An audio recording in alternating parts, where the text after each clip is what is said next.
বন্ধুরা, আমার মতো কি তোমাদেরও এইরকম সমস্যা হচ্ছে? মুখে ভীষণ পরিমাণে মেচেদার দাগ ভরে যাচ্ছে।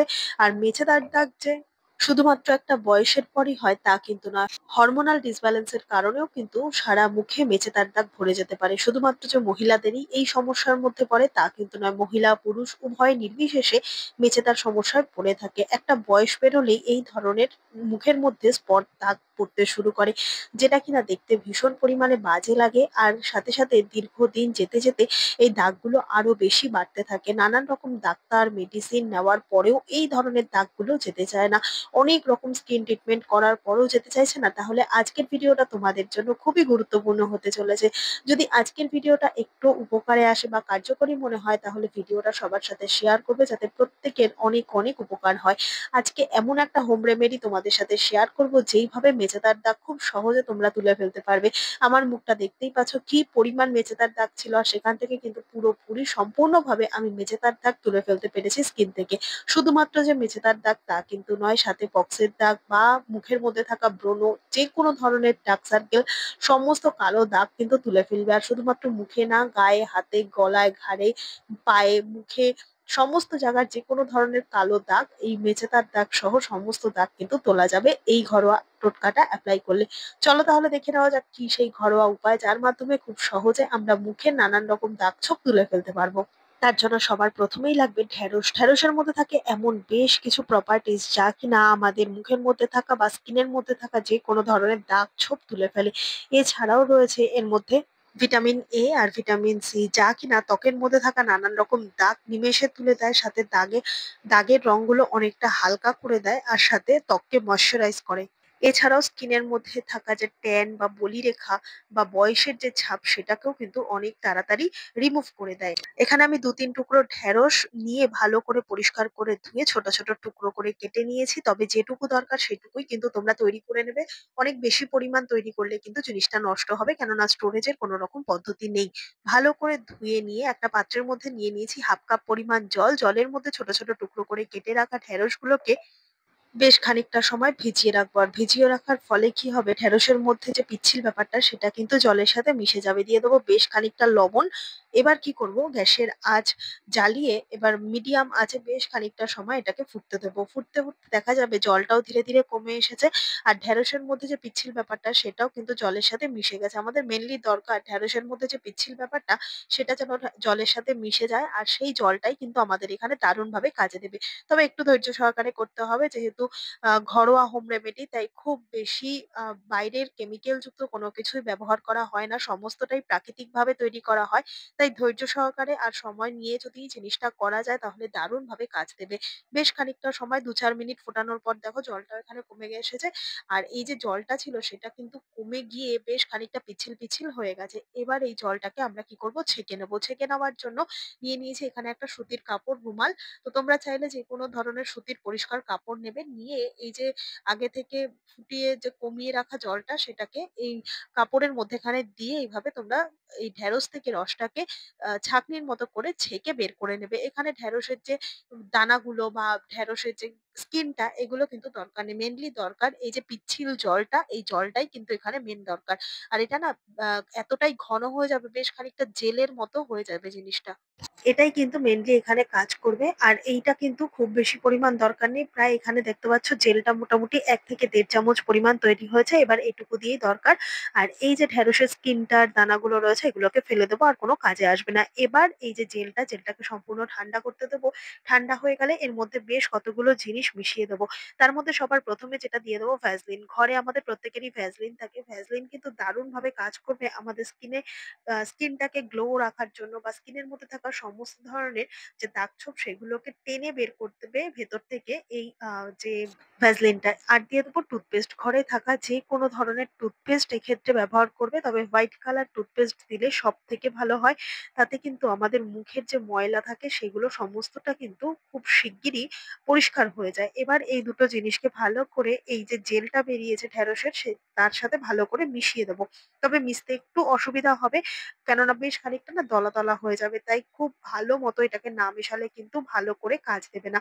তাই জন্য ভ্যাসলিন আর টুথপেস্ট আর ভালো করে এই জেলটাকে মিশিয়ে দেবো, আর দিয়ে দেবো খুব সামান্য পরিমাণ একটুখানি লবণ। এখানে লবণটা কিন্তু আমাদের ন্যাচারাল স্ক্রাবার হিসেবে কাজ করবে, খুব ভালো মতো কিন্তু আমাদের মুখের মধ্যে থাকা ময়লাগুলোকে টেনে বার করবে।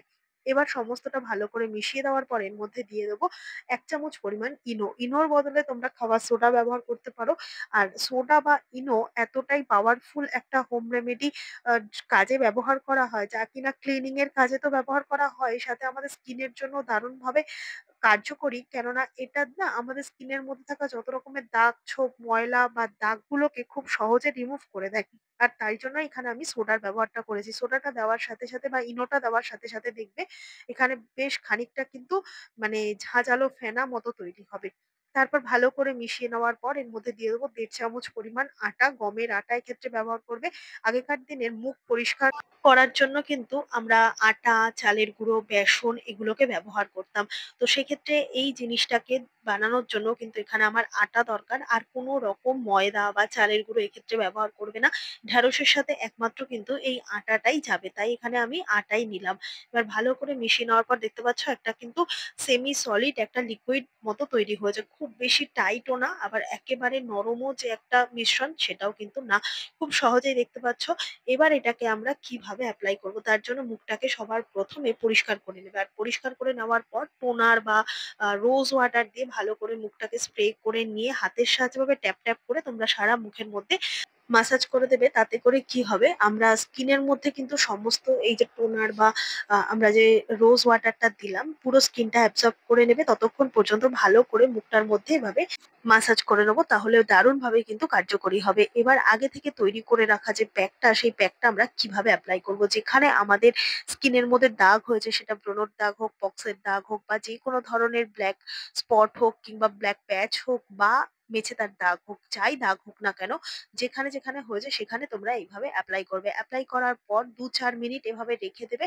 আর অ্যাপ্লাই করার সাথে সাথে কিন্তু খুব জোরে রাব করবে না বা খুব জোরে ডলাডলি করবে না। 2-5 মিনিট রেখে দেওয়ার পর দেখবে হালকা হালকা মুখটা টানতে শুরু করছে, যেহেতু এর মধ্যে আটা দেওয়া রয়েছে, এরকম একটু করলেই বুঝবে যে একটুখানি মুখটা টানছে। যতক্ষণ না টানবে ততক্ষণ পর্যন্ত কিন্তু এটাকে আমরা রেখে দেবো স্কিনের ওপর। এবার যখন হালকা হালকা করে টানতে শুরু করবে, নিয়ে নিয়েছি এখানে একটা চামচ, আর চামচটা দিয়ে হালকা হালকা করে এভাবে উল্টো দিক করে কিন্তু মানে স্কিন যেদিকে নিচু হয় তার ঠিক উল্টো দিক করে ওপর দিক করে আমরা চামচ দিয়ে জায়গাটাকে পরিষ্কার করে নেব। এইভাবে পরিষ্কার করে নেওয়ার ফলে দেখা যাবে দীর্ঘদিনের যে মেচেদার দাগগুলো ছিল সেগুলো ধীরে ধীরে কমতে শুরু করেছে। 2-5 দিনের যদি মেচেদার দাগ হয় বা যে কোনো ধরনের যদি অল্প কদিনের দাগ হয় তাহলে খুব তাড়াতাড়ি কমে যাবে।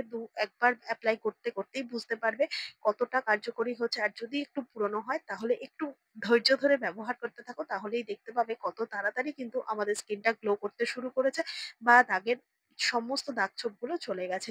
এবার ভালো করে একটা ভিজে কাপড়ের সাহায্যে মুখটাকে পরিষ্কার করে মুছে নিলাম। এবার তোমরাই দেখো যে পরিমাণ দাগগুলো ছিল অনেকটা কিন্তু আস্তে আস্তে রিমুভ হয়ে যাচ্ছে। এভাবেও কিন্তু আমরা ঘরোয়া উপায়ে মেছেদার দাগ কমিয়ে ফেলতে পারি।